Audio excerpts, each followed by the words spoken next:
Hey, let's go. Yeah, we're celebrating because the NFL ratings just took a dive because you are joining us again this week.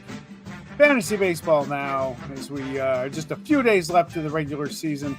We're here to look at our fantasy MVPs for each of the MLB clubs. But before we get to that fun stuff and probably a quick look ahead to the playoffs, as we always do, we begin the show by asking you the question, where else would you rather be than right here? Boom, there it is, right now. Howdy ho. You're looking live at our split studios. This is Fantasy Baseball Now, episode 56 for our show, part of the ball9.com podcast network. It looks like you survived the wedding of the century. Congratulations. I did barely. I barely survived it. That was great. It was great. I missed the over-under on the dad tears. I had the over at 5.5, and I missed that. He was a rock. Yeah, he did good. Awesome. He did good, and then he put on a dancing show, unlike I've seen in years. So, okay, he had a good time. So it was a good time, really good time. Good. It was a good day when somebody else gets married, man. Absolutely. When it's not you, it's always a good day. Less pressure. Yeah, right. You just stand back and watch and Followed maybe up have a cocktail or 12. Followed up by a Saturday Oktoberfest extravaganza that was anything less than low key. So it's been a grind. It's been a week. Oh, you talk about a grind. I haven't golfed in a non-charity scramble since my kids were born 9 years ago. So I had to loosen up for the inevitable 130 strokes I'm going to take tomorrow. And my apologies in advance to the greenskeeper up in Warrensburg, New York. Hi, Bob. How are you? I have played that course, and I don't think the greenskeeper is really going to be all that excited. He's not going to be that concerned. All right. No, as long as I have plenty of refreshments, that's all that matters. We're out to have fun. It's Warrensburg. You might be able to scratch up a little meth if you play your cards right. Sure. All right. So fantasy. We thought we'd talk about fantasy MVPs. Right. No who's not and who's hot because the season's over in 3 days and you probably can't set your lineups anyway. So mercifully over for some people. Yeah, how to blow a head-to-head league with your starting pitching by Mike Nelson. Would you care to discuss? I guess I can relive it. I didn't really want to. So I lost by we've had this conversation, right? I lost by 40 in head-to-head. I had minus 60 out of 3 pitchers. That's not very good. If they were even, I would have won. Wow. Michael Wacha, I'm sure you're a nice guy. Go fuck yourself. Will Vest, no wonder the Tigers are in the tank. Michael King, stay on the DL. All 3 of you. I got no use for you. The Tigers are trying to pull up from the nosedive tonight, leading 4-1. Is Gene Mauch managing the Tigers? Man, no shit. Did a black cat cross first base out of their dugout? Or was this 1969? And the Miracle Mets?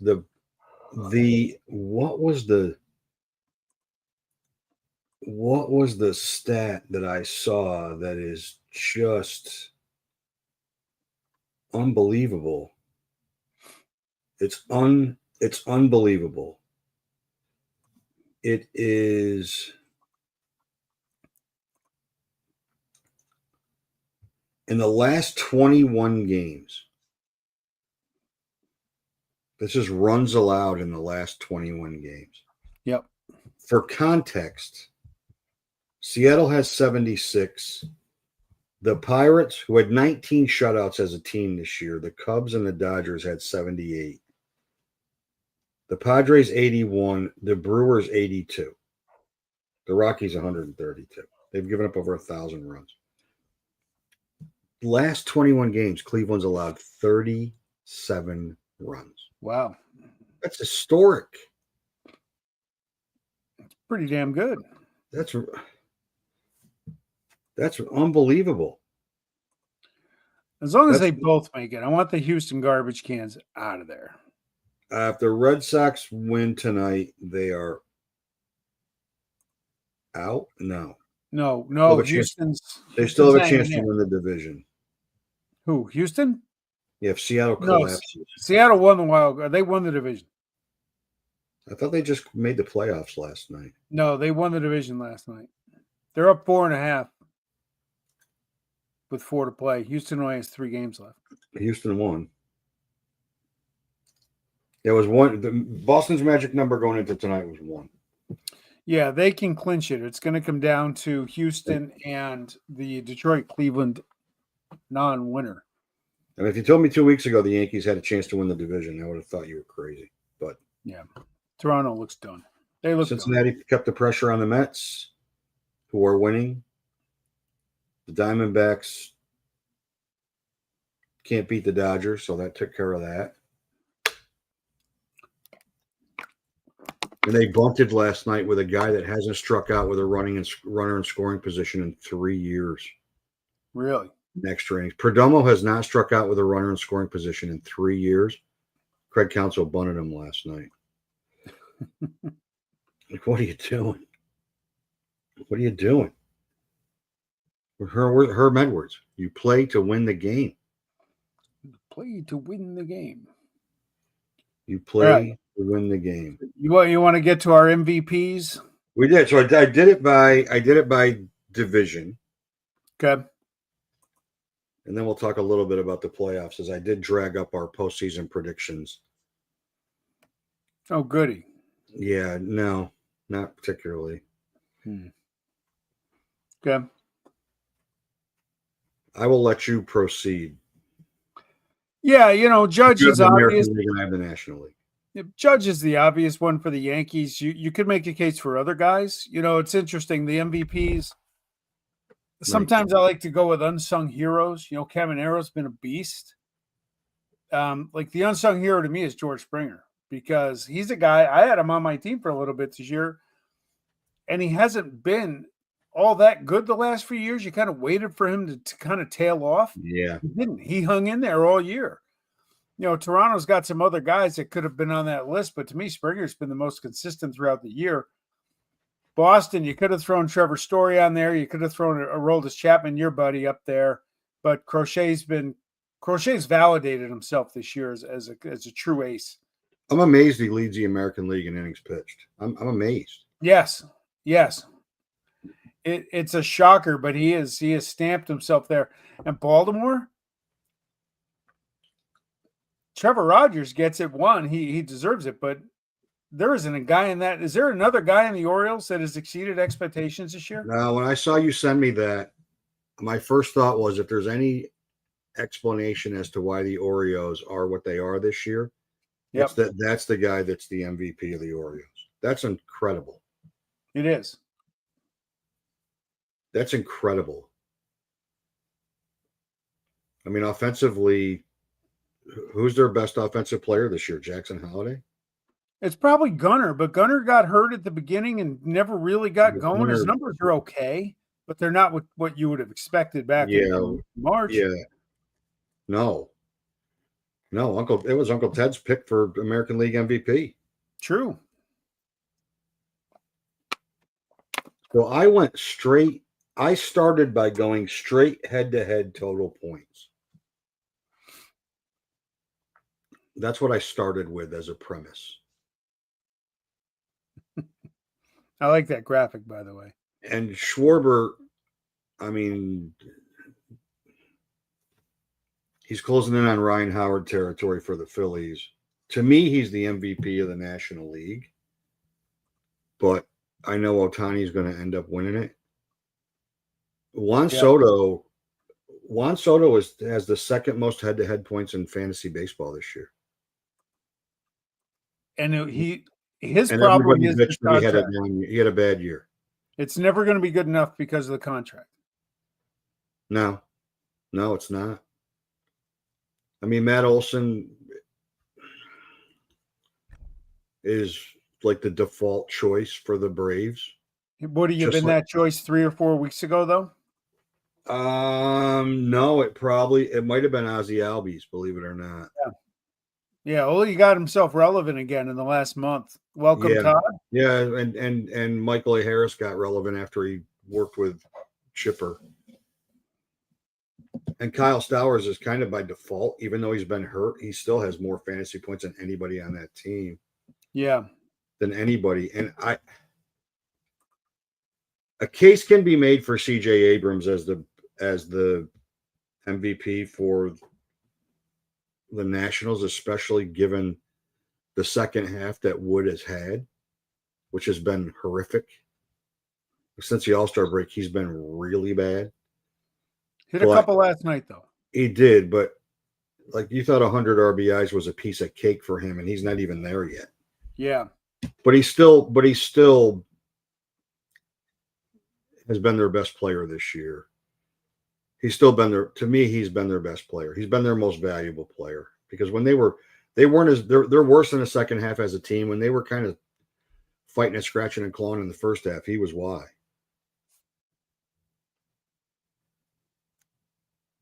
So I have no issues with anybody on your any of your AL East choices. But you mentioned Rogers with the Orioles that's a telling sign for their season. I would say the same for Matt Olson. Yeah, well, Acuna was hurt. Strider was pedestrian. I mean, it could have been Baldwin. Maybe. It could have been. It definitely could have been.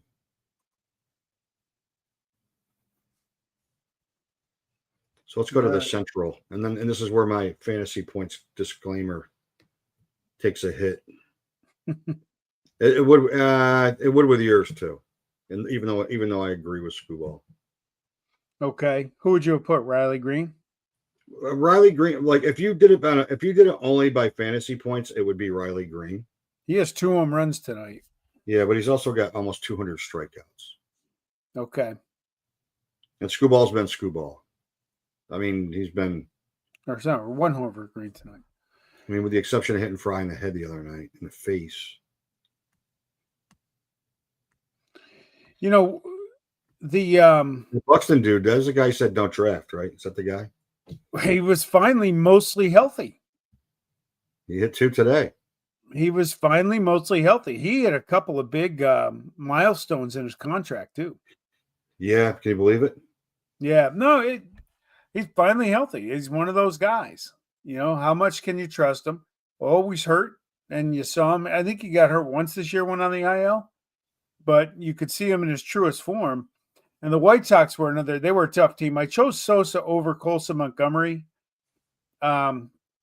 Just because Montgomery came up in such a later stage for that thing, but I thought Sosa would get that nod there. Kind of like the Nationals. It's kind of like the Nationals, right? Like if you're on a 58 win team, is there really an MVP? Like really? I guess there has to be, but like they play hard, they're young, they're going to be fun. They're going to be fun. Their young hitters are going to be fun. They're not going to hit a million home runs, but they're going to fight and scratch. They need a ton of bullpen help. But you're probably right with him. And all their players miss time with injuries, every one of them. And then in the Central, the NL Central, we're missing PCA. Is that The first half wasn't good enough for you? PCA pulled a disappearing act in the second half, and their offense went in the tank when Kyle Tucker got hurt and started to slump. Yeah. That's a great point on Pasquantino. My initial thought was that it would be Vinny instead of Witt, and then I looked at their stats side by side. I'm like, no. Yeah, but here's the problem with Witt.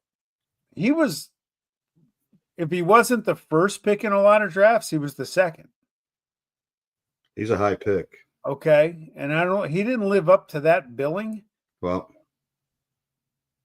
that's why Hunter Green's the MVP for me on the Reds, because when he was healthy and wasn't on the IL, he was their best player. And Ellie Dela Cruz, despite the fact that he had a ton of fantasy points, has been, until he homered last night, he's been not good. He's certainly not. I think his ADP was 7. He hasn't even been close to that. Yeah. Not even close. And O'Neal Cruz would have been my preseason choice for the Pirates, but Skeens, who better win a Cy Young, or there should be some kind of an investigation. He's just too good. He has to win it. The Brewers wasn't as easy a choice as it would seem, because Yelich is the big name, but Bryce Terang has had a really, really good season for them. They got a ton of guys and a clump of points of fantasy points between 371 and 340. A clump, maybe like 4 or 5 guys. Churio was hurt. Frelick was hurt. They both had really good years. Contreras still had a good year, but certainly not the year that not the number 1 catcher ranking he was going in. No, not even close. In the Cardinals, that's like Burleson's by default. He's pretty much the only player that was healthy all year for them. Yeah, he's been mostly consistent. Herrera there's a case for Herrera, but he missed a lot of time. He was hurt a lot, and they suck. They're bad. They're a bad team. It could have been. Sonny Gray had minus 15 starts. Starts where he was negative 15, negative 18 in some of his starts. Like that's. Yeah, I know. He was on my head-to-head team. Thanks for the reminder. Yeah, just not great. He was either really good or really bad. There was no middle ground with him this year. Though he has won a career high 15 games. That surprised me a little bit that he hasn't reached that before. Yeah, a little bit. Wins are back, man. Wins are back.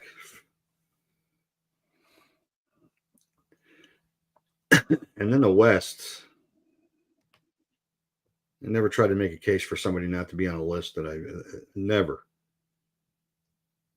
try to make a case to not have somebody on a list more than Ohtani. Devers for the G-Men? Who else? Willie Adames? He disappointed. I know he's when got some when the Giants started to make a surge, Devers was on fire. Yeah.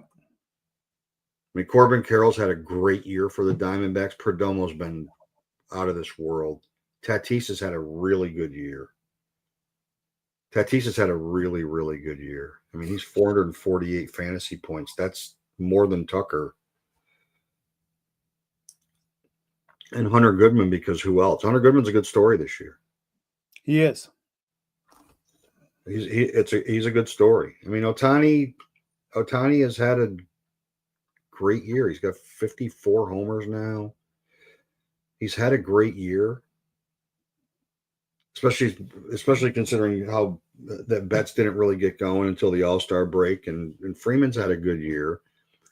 Had Will Smith not gotten hurt, that might have been a conversation. Yours is more. Yours. There's more. I think there's more discussion. Well, I'm going to start with big number. Here's the thing I want to know. And you're a Yankee fan. I'm going to ask you objectively. Our good friend Nakai Eddie keeps saying Cal Raleigh cannot beat Aaron Judge for the MVP, and my answer is, how could Raleigh not win the MVP? They won their division. That counts to me. He's got 60 home runs from the catcher position, which is staggering.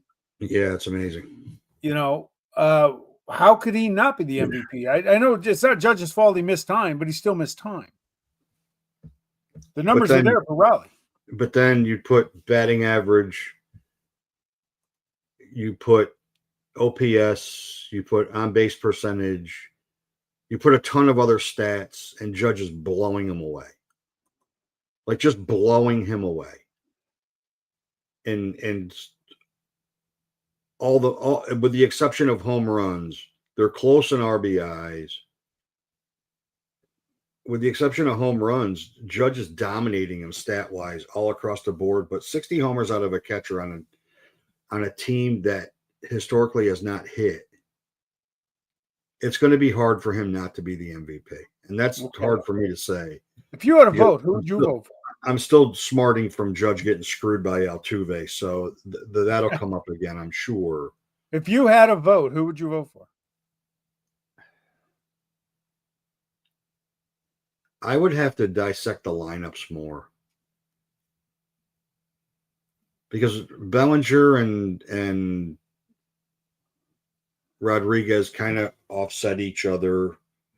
Jazz and Arozarena kind of offset each other.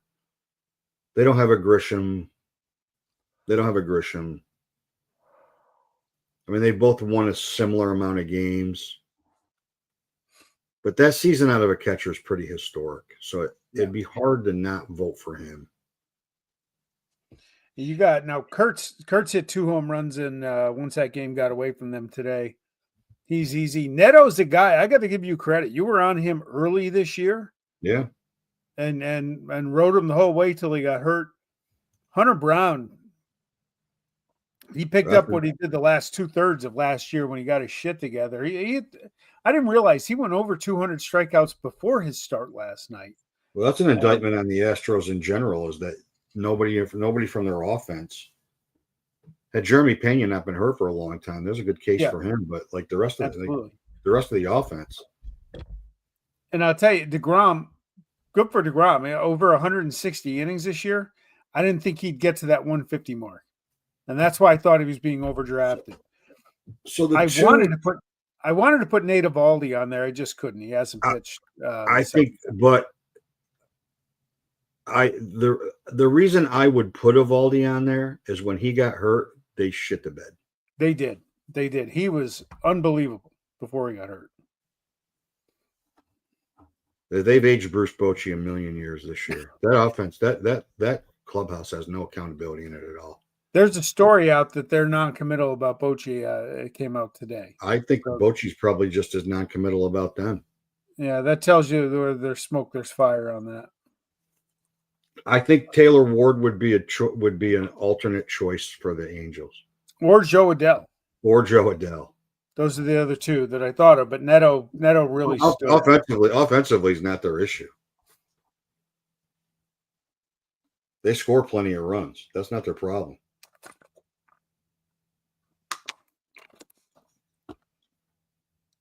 Their problem is they're minus 151.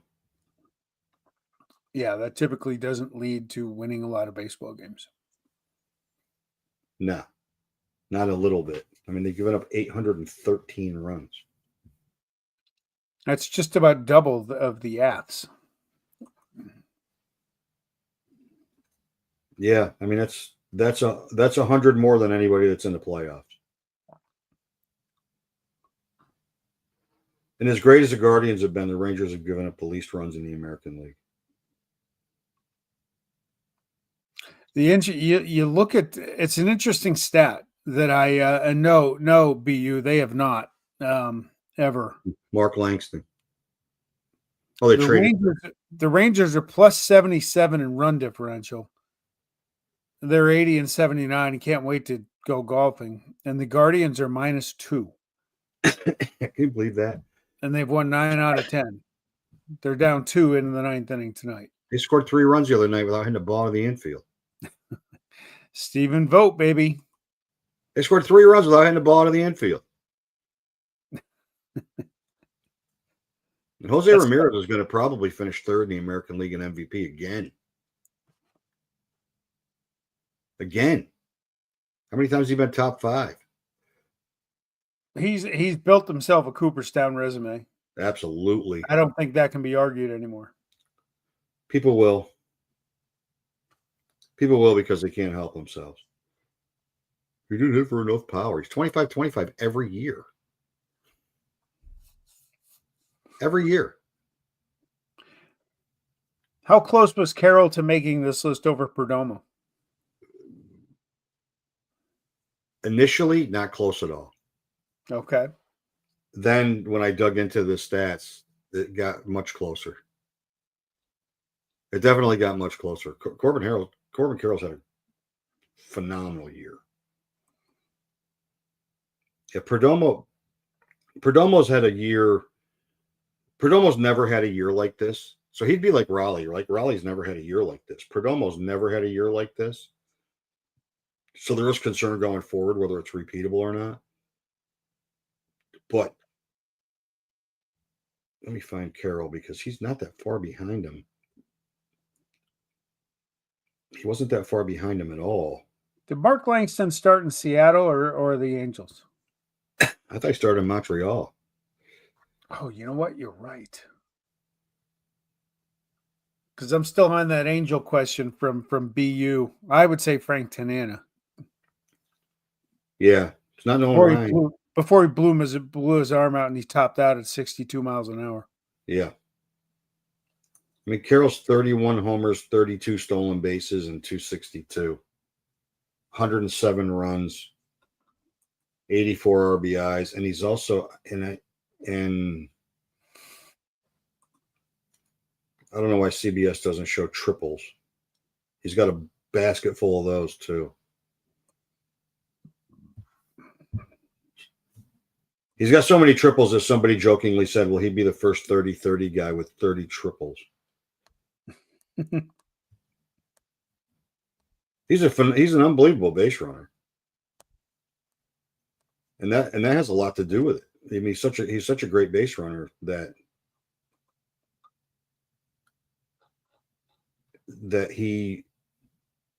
his speed from first to third is elite.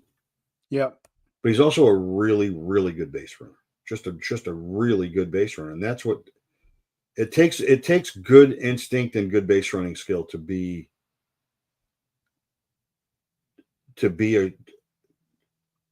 have a number of triples. I guess 17. In the last 3 years, he's had 10, 14, and 17 triples. That's a lot. Yeah. That's a lot. And when he was out, they struggled. And he hasn't missed a lot of time, but he did miss a little bit of time. But Perdomo hasn't missed any time at all. I think if I looked at points per at bat, maybe Carroll would have won in that regard. Yeah. Maybe Herrera would have beat Burleson. But I mean, Jackson Merrill getting hurt. Who else? Machado would be another. Machado would have been an alternate choice in San Diego. They haven't had a consistent starter that would fill that void. Certainly, Colorado hasn't had a starter that could fill that void. Logan Webb's been good. Logan Webb's been good, but Logan Webb hasn't been Logan Webb this year. No. What about Pivetta for San Diego? He's had a pretty good year. Yeah. He's had a pretty good year. I'm surprised. I think we talked about this last week. I'm surprised by only in that usually in the second half he tails off. And he hasn't tailed it off. He hasn't tailed off at all. And Cease has picked it up in the last 2 weeks. They're going to be scary in the playoffs. Let's get to the playoffs. Let's get to our predictions. I'm afraid to see bullpen. The bullpen's nasty. I'm afraid to see the predictions because I know the Texas Rangers are on there for both of us. I'm sure. Yeah. I'm sure. Yep.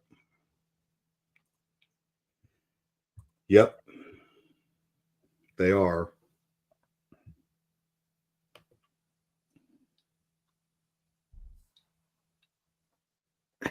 I mean, yeah, we probably missed on the Royals and the Rangers.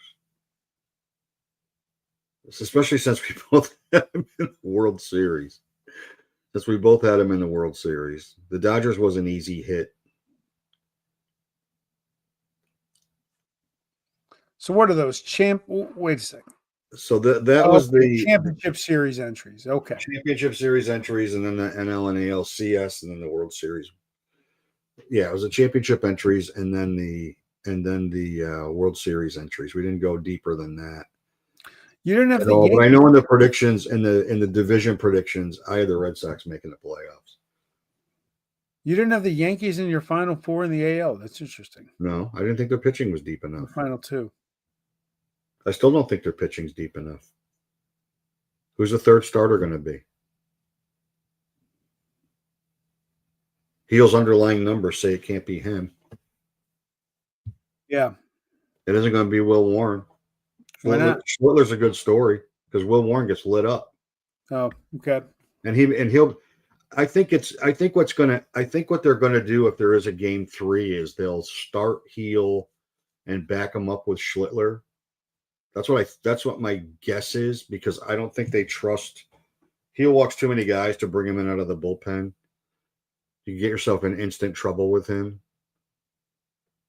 And then Warren will be, if they were, God forbid, they need it for Fried or for Rodon, I think Warren would back one of those two guys up. Yeah. So when you were talking about kickers for Buxton, Giolito needs 5 innings for 150 for a $250,000 bonus. And he's scheduled to start on Sunday. Really? If they clinch tonight, there is no way he's starting on Sunday. There's no way. No they way. need him. They need him Tuesday. But if they're smart, they pay it out. But they're cheap as shit. So they're not. Oh, I predict that they won't. That's right. This is the fiscal responsibility Yankees. Yeah. They're not. They don't have the heart of the Rangers to pay Eovaldi his All-Star bonus. Yeah. When he deserved it. That's not that organization. That it would be off-brand for them to do something like that, because that $250,000 could go to pay, Kristen Campbell for being in Worcester. So we can't do that. Or us making a decision that we're going to sign, Harrison to a 5-year contract, and then him never pitch in the majors or something, or sign or lock early, no pun intended. Yeah. We need that $250,000. So I just don't. I don't see it. You have no idea how badly I'm rooting for the Mets to choke. Yeah, I was talking with a guy at work today. I'm rooting for the Tiger. I'm rooting for the Tigers to choke too. I'm rooting for the Tigers not to make it, because epic fails are great. And then the yes, I'll eat my words on AJ Hinch. I was talking with a guy at work today, and I said, down at the ballpark, and I said, I'd like the Mets to get in just because, New York, and I'm familiar with them. I said, but I'd rather see the Reds. I want to see Ellie De La Cruz. I want to see Hunter Green and Lodolo and a new team. I love Francona. And he looked at me, and he's a big Yankee fan. He goes, I want the Mets out. And I'm like, I sometimes I forget the venom involved with that rivalry. Well, I was accused of being everything short of a complete moron when people were saying we need to root for the Red Sox in this series against the Blue Jays. And I'm like, I want the Red Sox out. I'll never root for the Red Sox. That's not going to happen. Like, I'm not upset that they put the Yankees in a position to win the division, but there's no way. There is no way. Like, life would be so much better as a Yankee fan if the Red Sox did not make the playoffs. And it's not because may have to play them. It has nothing to do with it. That has nothing to do with it. It's just that, like, they would have slipped an opportunity right through their fingers. So it's Detroit, Boston, or Boston's in. So it's Detroit or Houston at this point, or Cleveland. It's one of those three teams. It's two of those teams for three of those three teams for 2 spots. Yeah, I want the garbage cans out. I just hate them. They cheapen the whole thing. I think it would be, if I was an Astros fan, Obviously you want them in. If I was an Astros fan, I would not be upset that they didn't get in if they looked at it hard and made decisions in the offseason to actually get better. Did you see Framber Valdez cut his hair? Yeah, Framber Valdez is going to be pitching for Sacramento next year. No. I wouldn't resign him. Way too classy of an organization to get a guy that throws it. For the amount of money that he's going to think he's worth, if I were the Astros, I wouldn't give it to him. No, I don't think so. His ERA in September going into today was like 8.57. Yeah, it wasn't great. When they needed him the most, he came up the weakest. Yep. And all Jesus Luzardo keeps doing for the Phillies is blowing people away. That the National League is stacked. No matter if it's the Reds or the Mets, the NLs, I think it's all going to be great. I mean, Boston. The Mets are going to have to score a lot of runs to win any. They're going to have to score a lot of runs. A lot. Because sadly, the only starter they can count on right now is McClain, and a rookie in the playoffs is not what you want to hang your hat on. Not even a little bit. I mean, Peterson got lit up like a Christmas tree. Manaea, they've only got 2 more years of that dumpster fire. He was terrible this year. Yeah, he was terrible. He was terrible this year. He was terrible last night. Tone, like that's like another kid. You're going to rely on McLean, Tone, and Sprout to win you playoff series. That's could be a great story, but boy, you're on thin ice having that be a strategy. Hey, your buddy Will Vest just struck out the side of the ninth. Tigers win. They're back in first place. Yeah, they own the tiebreak in that, right? They do. We got to change the graphic. Flip those graphic department. Flip that around. Yeah. Detroit's now 3, Cleveland 6. And the beauty is they go right back. If everything holds suit, they go right back at each other. Yeah. They're still. I mean, these 3 games are going to be really interesting as to what happens. Best thing happened to Detroit is Boston clinching with no hope of moving up, and the grammar police are now here. Mr. Bob, you and your we, us. Sorry, can't help it. Can't help it. So short and sweet this week. Next week we'll do our postseason awards. And a playoff. Yeah, we got playoffs start on Tuesday. We'll be here Wednesday night next week, right? Yep. Okay. We'll have a game in, a couple series. We'll do our postseason awards, and we'll see how we did with our postseason award predictions compared to who's going to win. Sounds like a plan, man. I almost looked at that today. I didn't, though. I feel like maybe I should have. I'm going to take a real quick peek right now. Oh.